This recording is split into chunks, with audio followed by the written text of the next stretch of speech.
Right now, for what you pay for about 1 gallon of gas, you can go to your house and charge this BMW iX to 100%. For what you pay for utilities, to charge it to 100%, the electricity rate is about probably going to be right around the same of what you pay for a gallon of gas. $5, $4, $5, sometimes $6 a gallon. Here in Washington, the West Coast, we have some of the most expensive gas in the country. Premium gas at certain gas stations is like $6.50 a gallon. And generally, high-performance gas cars like BMWs, generally they recommend or require premium fuel because of their high-performance engines, turbocharging, all that stuff requires premium fuel. So clearly you're going to save money on electricity versus gas, but you're also going to save money on maintenance. Hi, this is Joe from Scarff Ford, and today we're going to talk about this 2023 BMW iX. Let's dive in. That's the other thing people don't think about EVs is maintenance. You know, cars can be expensive to maintain, especially fancy European cars. This is comparable to a gas-powered BMW X5, about similar in size. It's a mid-size crossover, similar in performance. This makes over 500 horsepower, so it's comparable in performance with a V8-powered BMW X5. And price point, when this was brand new, this had a price of about $90,000. Well, a gas-powered BMW X5 is fantastic, but it has thousands of moving parts. It has a turbocharged engine that's going to require oil changes, generally full synthetic. That can be expensive. That's going to require 30, 60, 90K services. With regenerative braking, brakes last virtually forever in EVs. It's very uncommon to have to replace brakes before 100,000 miles on an EV. Usually it's past 150, 200,000 miles. Not the case with a gas-powered car. Without regenerative braking, you're going to be replacing the brakes sometimes every 30, 40, 50,000 miles. Front and rear brakes in the BMW X5 could be $2,000 to $4,000 depending on the type of brakes. Or they high-performance brakes. This doesn't have thousands of moving parts. This has dozens. This has a battery and electric motor. Very simple.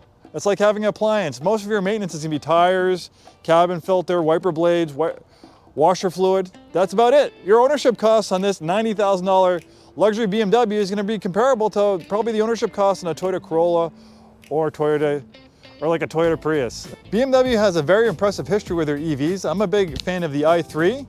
They've had those out, I think it was like 2013 or 14 when the i3 first came out. Really cool. Built from the ground up to be an EV that had a gas range extender, which was okay, you know, from EV technology 12, 15, 10 years ago. But now EV technology has come a long way.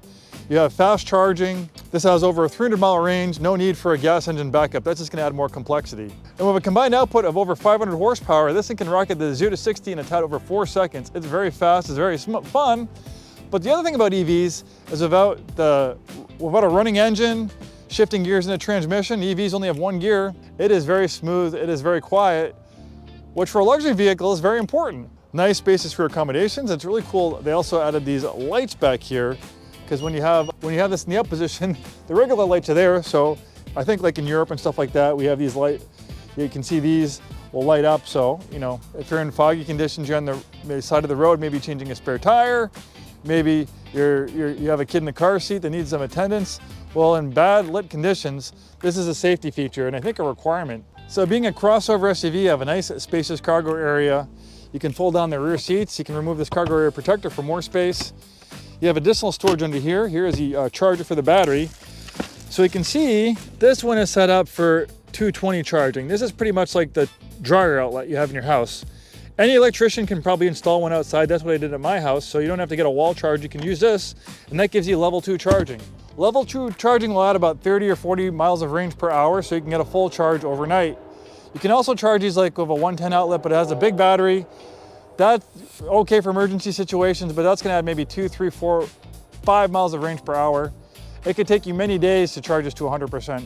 Maybe if you work at home or you're retired and you only drive 5, 10 miles a day, yeah, you can be fine with a 110 outlet. But for most people, setting up that 220 service, 240 service at your house with that larger outlet, hooking that charger up, you're gonna get a full charge probably in about 6 to 7 hours. Your house is like the gas station. It's like my Sonicare electric toothbrush. When I'm done with it, I put it on the charger, and the next day when I'm ready to use it again, it's fully charged.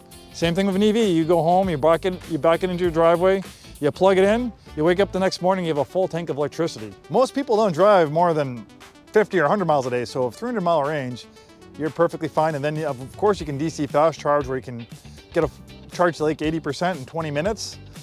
Great for road tripping. There's chargers all over the place. Being a mid-size crossover, you have a nice spacious interior, very comfortable. Look how much space I have. I'm 6'2". I got plenty of headroom, plenty of legroom. Really cool glass roof panel. I have to research this more. It might be adjustable as far as the opaqueness, how much light it will let in and out. Pretty cool. USB connectivity to charge your phone. We have rear climate control, rear heated seats. You have this nice footwell lighting. And of course, one of the best places to be is in the front. Also constructed into this composite carbon fiber to make it as light as possible, because when you have an EV, weight is your enemy. The lighter an EV is, clearly the more efficient and the longer range you'll get. That's Tesla's philosophy. Tesla's obviously, they're one of the leaders in EVs, and their philosophy is to make the car as light as possible so they can put a smaller battery in, because batteries are the most expensive part of a vehicle. So if you can make the car lighter, then you don't need as many batteries, and that costs less. The batteries are the most expensive part of an electric vehicle.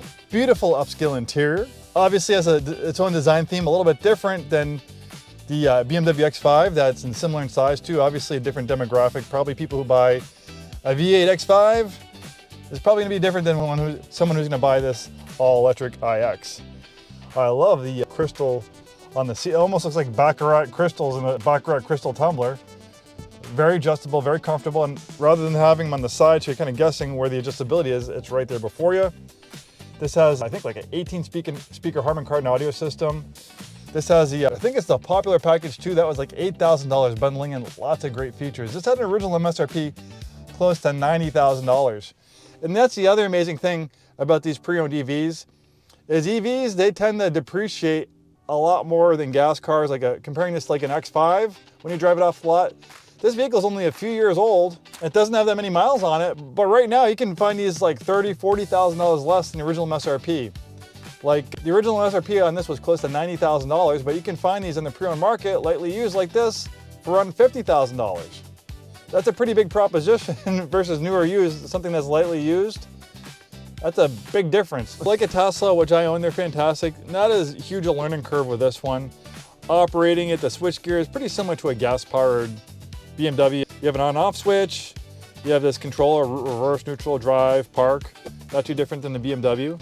Ooh, nice, more crystals. Look at this. Very fancy. Open pore wood trim, feels wonderful in your hands. You also get haptic feedback when hitting these buttons. Fantastic parking camera, around view monitor. You can change for different angles, like a parking preview. You have like a panorama view. This display might look like it's one big panel, but it's actually two panels connected together. This is your main gauge cluster, and then over here is your infotainment screen. I also praise BMW in cutting down on the amount of clutter in the interior. Sometimes you can feel like you're in a fighter jet cockpit. There's just buttons everywhere, all this chaos. This is nice and simple, clean and elegant. And it's very quiet. It's like a sensory deprivation chamber in here. You have beautiful synthetic leather and stitching in the dashboard. Very premium feeling interior, very luxurious. Just as luxurious and premium feeling as most gas-powered BMWs. Well, thanks for watching this video. My name is Joe. We're with Scarff Ford and Isuzu. We've been in business since 1922. Over 100 years, we sell new Fords, new Isuzus, and a very wide variety of premium vehicles, including lots of EVs. We always have a fantastic selection of EVs, Teslas, BMW EVs, Mercedes EVs, Rivians. Last month we sold a Porsche Macan EV. And of course we have our own EV products, a fantastic Lightning and stuff like that. If you enjoyed this content, please like and subscribe, and we'll see you next time.